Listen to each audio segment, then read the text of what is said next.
If you email me. Good evening, everyone.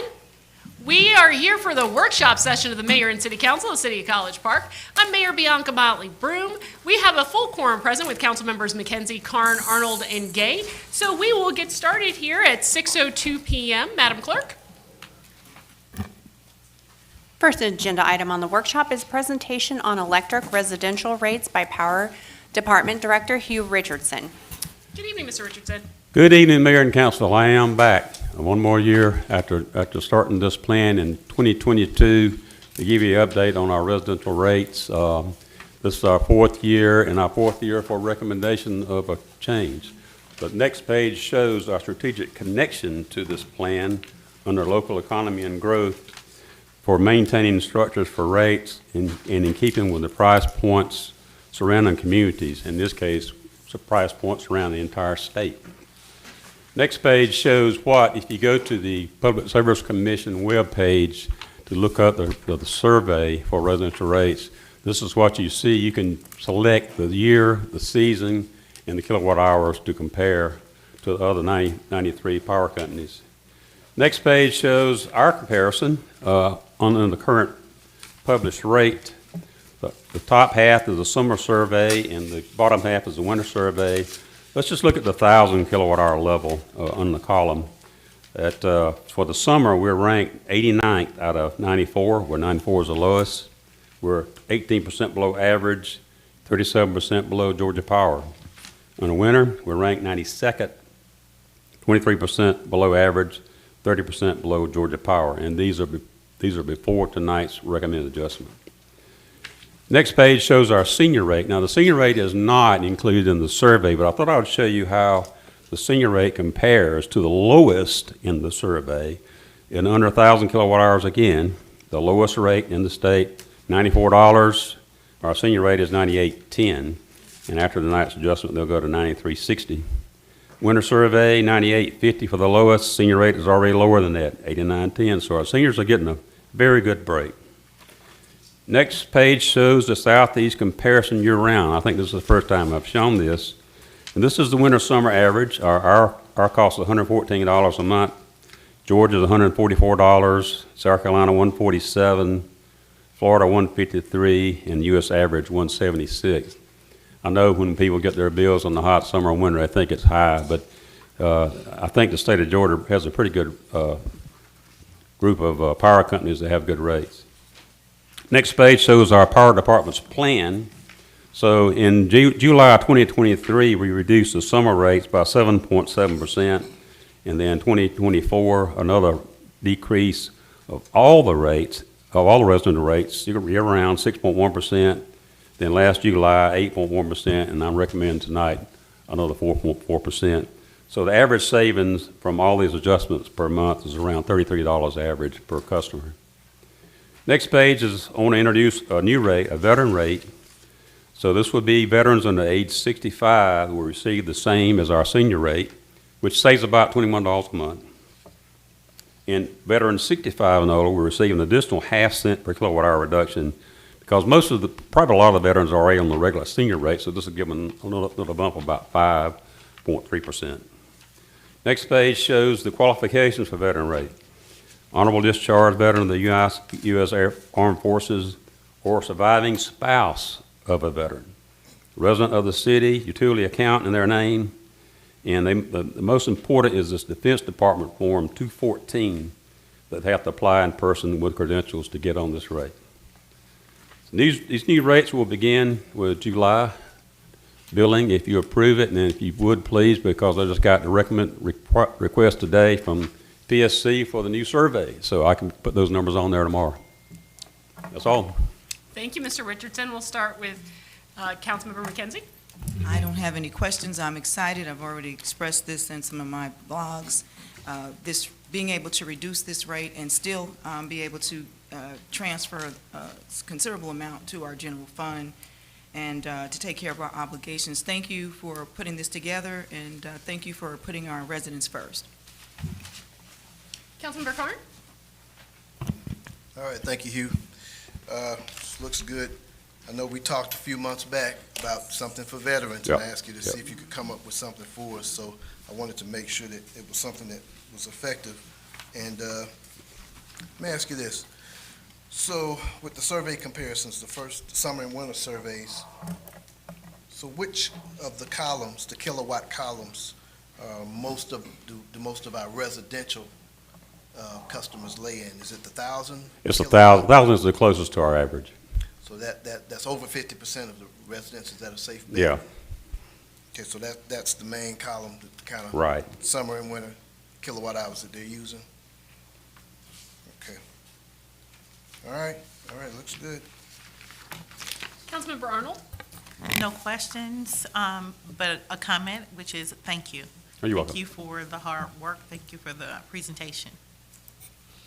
Councilmember Gay? No questions.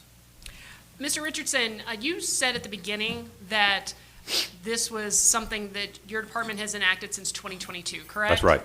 I think this is a testament to planning, to having a focus on where we're trying to go and getting there little by little. And I'm grateful for your leadership and the way in which you have always kept our residents first and foremost and at the center of this, and I appreciate it. Thank you so Okay, much. thank you. And occasionally I do get feedback from residents who express concerns about their bills. So can you tell me, my colleagues, our community that's watching, if they see something, an anomaly, for instance, they're saying, oh gosh, my bill went up a really high amount and I didn't anticipate that. What should they do? Well, it depends on the season. Of course, it's all related to weather. I think the biggest thing we have that hit us is in the winter, when the auxiliary heat of a heat pump cuts in and they don't know it. The auxiliary heat uses 3 times as much or 4 times as much power as the regular heat pump. So that's one thing we first look at. And then the summer, it goes about the efficiency of the heat pump. We can check that out if somebody needs us to check it. So your department will check that out Yes. for residents. And what is the cost of that? There's no cost. No cost. No cost. So just reach out and Right. and you'll check it out for them. Right. Perfect. Thank you so Okay, much. thank you. Appreciate your time. Okay. Agenda item 2 is presentation from Tarshima Harris on a community economic development business activation and destination strategy year 1 engagement consulting proposal. This item is sponsored by Councilman Dr. Jamel McKenzie.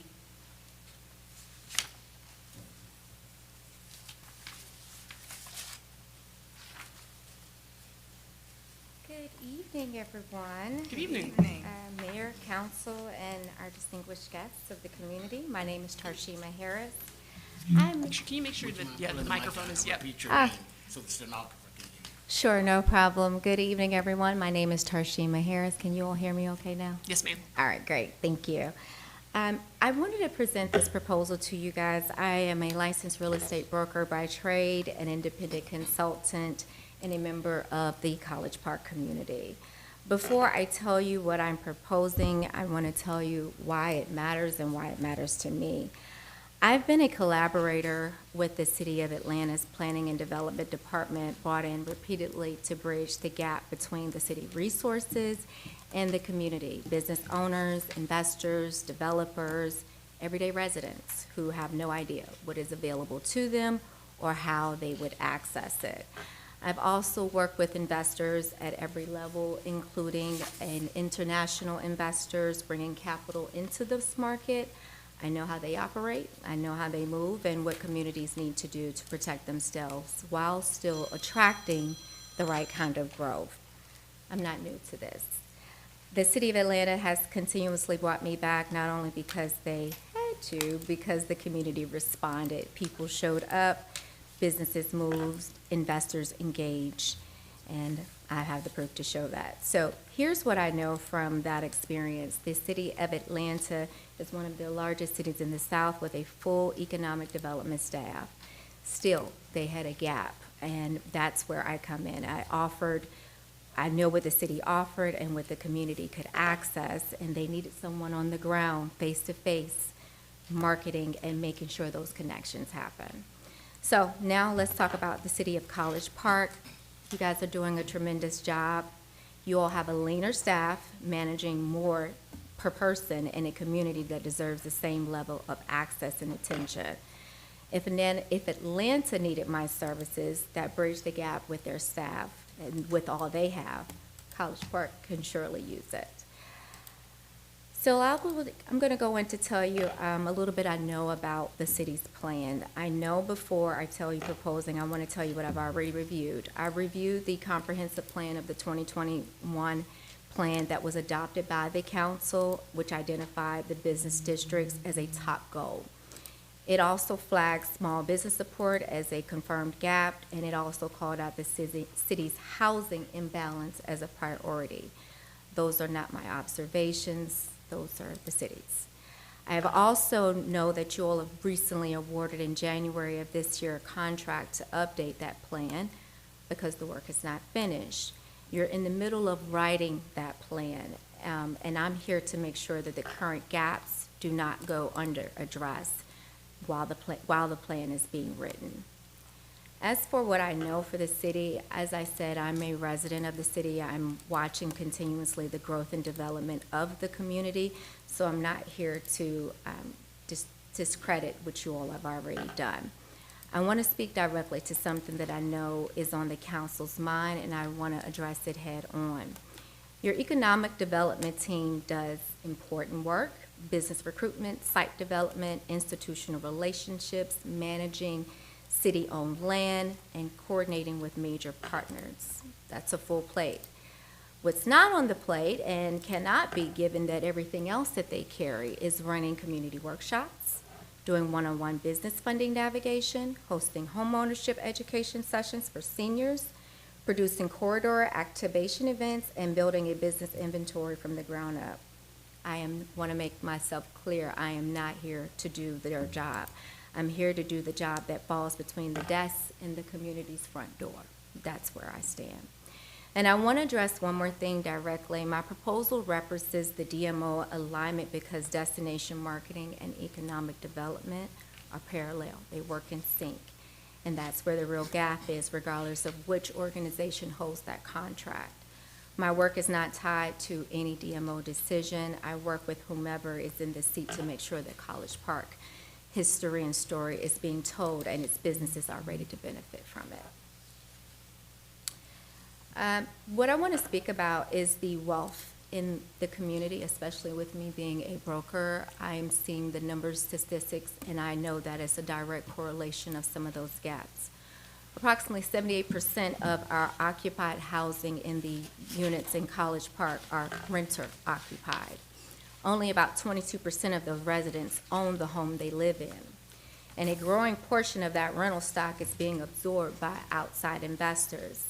That's not a local trend, that's something we're seeing nationwide, but it's quite a bit of a demand and a heavy number here in the city of College Park. What I want to know is, because I have worked on the investment side of real estate, is exactly how these buyers approach communities such as ours. They target seniors.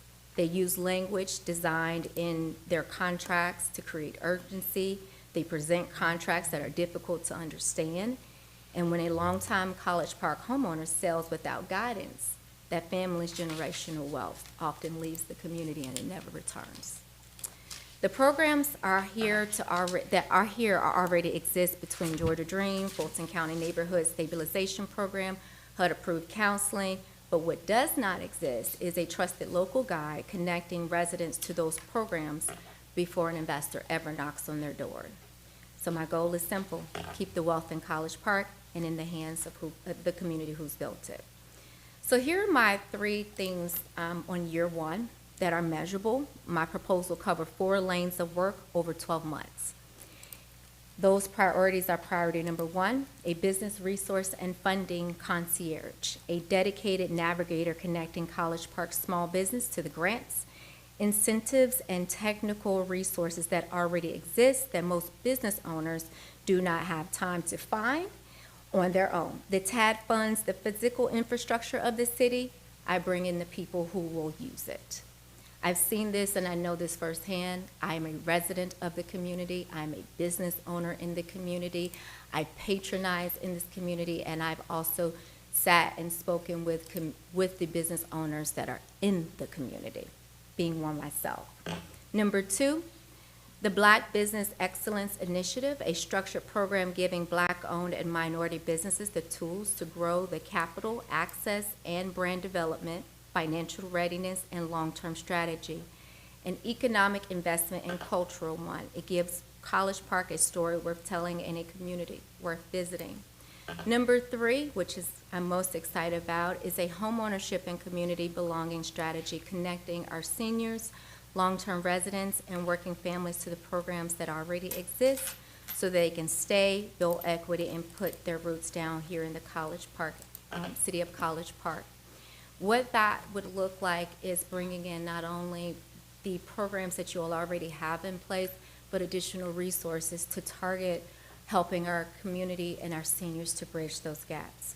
So the $7,500 a month is not a consulting fee. It is a minimum of 8 to 10 structured community touch points per year, roundtables, workshops, events, and one-on-one sessions, all planned, calendared, and measurable. At 90 days, if the milestones are not met, the contract gives you the right to act on that. This is just a structured investment and accountability built within it. That's all I have. Thank you very much. Councilmember McKenzie? Thank you. I do not have any questions. Councilmember Carn? No questions. Councilmember Arnold? I do at least have one question. How does this particular proposal connect with what BIDOT has already talked about as far as small businesses are concerned? Well, as I mentioned before, me being a business owner in the community and seeing firsthand what are some of the, you all have proposed certain things to be able to incentivize the community, but the community has not acted on those things. And there's a reason why. Either they don't know how to fund it, they don't have access to funding, and they're not, and I also noticed too, there's a direct correlation that the business owners do not live here in the community. So some of the things that you all have already put in place, which is the hard work to bring all of the attention on the city of College Park, is really not being taken advantage of because they don't know where to find the resources that are available to them. And then additionally, I think there could be some incentives and programs that could be implemented. And I'm happy to be able to discuss with you guys more in detail on what I'm proposing as far as bringing resources that I already see that is working in other municipalities. Thank you. Councilmember Gay? No questions. Can you talk a little bit about some of those resources that are already working in other communities? Yes, so are you speaking from a business perspective or the housing? Both would be great. Okay. So one of the proposed plans, like I said, I'm really excited about. With me being an occupant, owner-occupant here in the city, one of the things that I noticed from driving around in the community is that the homes that come on the market, one, they don't come on the public market because they are marketed directly towards our seniors. With that in place, when that happens, those funds move out of our city because of the fact that the investors, they come in. I hear the complaints of the city, of the seniors that are in the community because they don't like their neighbors. I also am going to these meetings such as that we're having today with the city, and the owner occupants are not showing up. So some of the things that I'm proposing in doing so is, like I said, the roundtables, one-on-one sessions, bringing in resources from other, what I would say, let me slow down. Bringing in some of the programs that the city, I've already worked with the city of Atlanta as far as their senior housing, their public funding that they have for the city of Atlanta when it comes to, I'm sorry. It's okay. You're fine. I'm sorry, I've spent a lot of time on this because this is something that is very important to me. I live here in the community. I see the work that you all are doing, and I want to be able to add to that. So the programs that I'm talking about is the Black Business Excellence. So having a directory that we can have for the community so that they can know where the funding that is available to them. Also having conversations with the city members and business owners to find out what the needs of the businesses that are in the community. I also am going to talk with or plan with the senior housing. We have seniors, and most of our community is seniors. They sell to investors, and when when they sell to those investors, that's how the short-term rentals that I'm seeing is a complaint that comes in. I want to propose how we can do that in a way that the money stays in our community. The homeowners are not being displaced. They're also being able to see the resources that are available for affordable housing, which is a huge component of what I'm an advocate for. That affordable housing is going to be the programs that are available to them in the city, maybe even implementing some of the other programs that I am seeing in the community that is working for them. We already have affordable housing problem. I see what you all are doing with the 6 West development and even with the other developments that are coming in the city. So I want to take those, bring them to our community, let them know what are the benefits that you all already have in place, and then proposing other programs to be in place to help with our community. All right. I'm so sorry. I You're was fine. trying to bring everything together in a short period of time that you all have given to us today. Appreciate your time. And you have any more questions? No, ma'am? And also, in addition to that, I think you had presented a link in the agenda. That is my public-facing link. That is not, if you want to hear more or see more about me, you can feel free to see my LinkedIn, which will show you all of my credentials as well. All right. Thank Appreciate you. it. Thank you.